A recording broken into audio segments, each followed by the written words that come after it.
Juanita Broderick's story begins in 1978. She was a registered nurse who had started her own nursing home in Van Buren, Arkansas.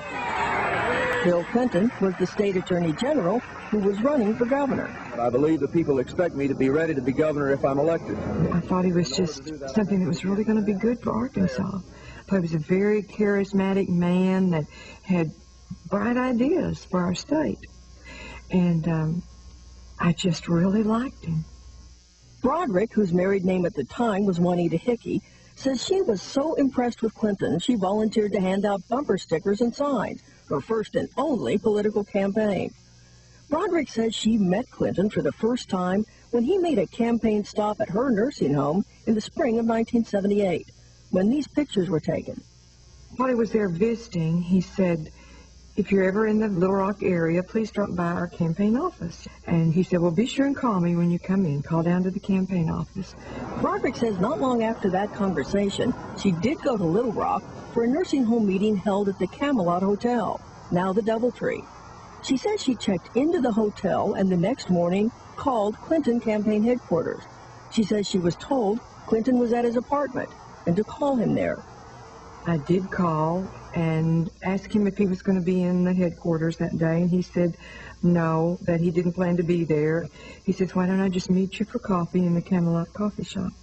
But Broderick says Clinton called later. She thinks it was around 9 in the morning, and asked if they could meet in her hotel room because there were reporters in the coffee shop. Did you think his interest in you at the time was personal or professional? I thought it was professional completely.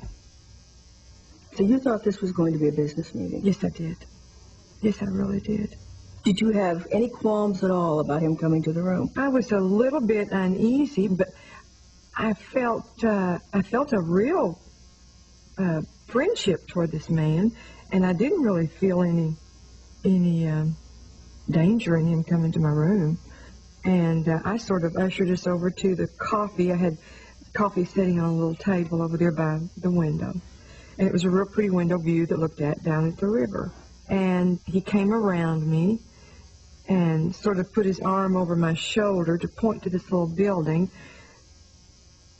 and said that he was real interested, if he became governor, to restore that little building. And then all of a sudden, he turned me around and started kissing me. And that was a real shock. What did you do? I first pushed him away. I just told him, no, please don't do that. And I forget, it's been 21 years, Lisa, and I forget exactly what he was saying. It seems like he was making statements that would relate to, well, did you not know why I was coming up here? And I told him at the time, I said, I'm married, and I have other things going on in my life, and this is something that I'm not interested in. Had you, that morning, or any other time, given him any reason to believe you might be receptive? No. None. None whatsoever. Then what happens? Then he tries to kiss me again. And the second time he tries to kiss me, he starts biting on my lip. Just a minute. He starts to bite on my top lip, and I try to pull away from him. And then he forces me down on the bed. And I just was very frightened. And I tried to get away from him, and I told him no. And I didn't want this to happen. But he wouldn't listen to me. Did you resist? Did you tell him to stop? Yes. I told him, please don't. He was such a different person at that moment. He was just a vicious, awful person. You said there was a point at which you stopped resisting. Yeah. Why? It was a real panicky situation. And I was even to the point where I was getting very noisy, yelling, and to please stop. But that's when he would press down on my right shoulder, and he would bite on my lip. Broderick also says the waist of her skirt and her pantyhose were torn. When everything was over with, and he got up and straightened himself, and I was crying at the moment, and he walks to the door and calmly puts on his sunglasses. And before he goes out the door, he says, "You better get some ice on that." And he turns and went out the door. On your lip? Yeah. She estimates Clinton was in her room less than 30 minutes. Is there any way at all that Bill Clinton could have thought this was consensual? No, not with what I told him and with how I tried to push him away. It was not consensual. You're saying that Bill Clinton sexually assaulted you, that he raped you? Yes. And there's no doubt in your mind that that's what happened? No doubt whatsoever. While the president and his lawyer declined to be interviewed on camera, through his lawyer, the president did issue a statement saying any allegation he assaulted Broderick is absolutely false. And when asked about it today at a news conference, the president said he had nothing to add to that statement. It's important to note, and Broderick concedes, that aside from her, there are no witnesses. And as far as we know, no one saw Clinton enter or leave Broderick's room, or even the hotel. She took no photos, kept no evidence, and the hotel has no records to confirm that she stayed there. However, Broderick does have a friend who backs up her story.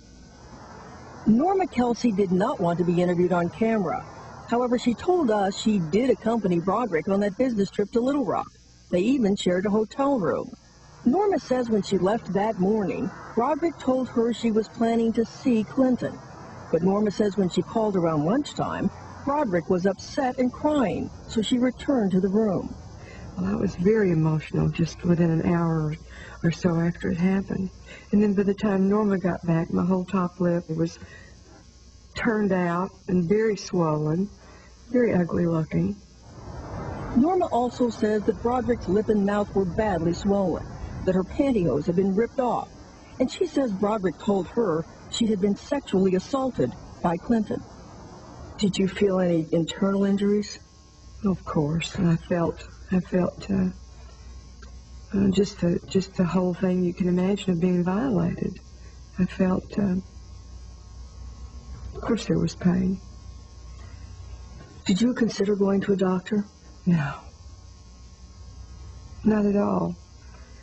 I just wanted to get home. I wanted just to all go away. I wanted to just walk out of there and forget that it had never happened, because I felt very responsible that I had allowed him to come to my room. Broderick says she decided to leave the hotel immediately without going to the nursing home meeting.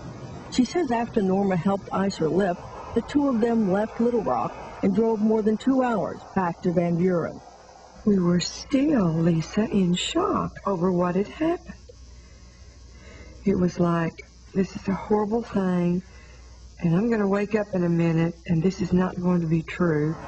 Norma told us that on the drive back, Broderick was very, very upset and in shock, and says Broderick blamed herself for letting Clinton up to her room. And Broderick says she never considered going to the police, especially since Clinton was the Arkansas Attorney General at the time. The question everyone is going to ask is, Juanita, why didn't you report this 21 years ago? I didn't think anyone would believe me in the world. If Juanita Broderick ever wanted to press charges against Bill Clinton, it's too late. The statute of limitations in Arkansas is 6 years.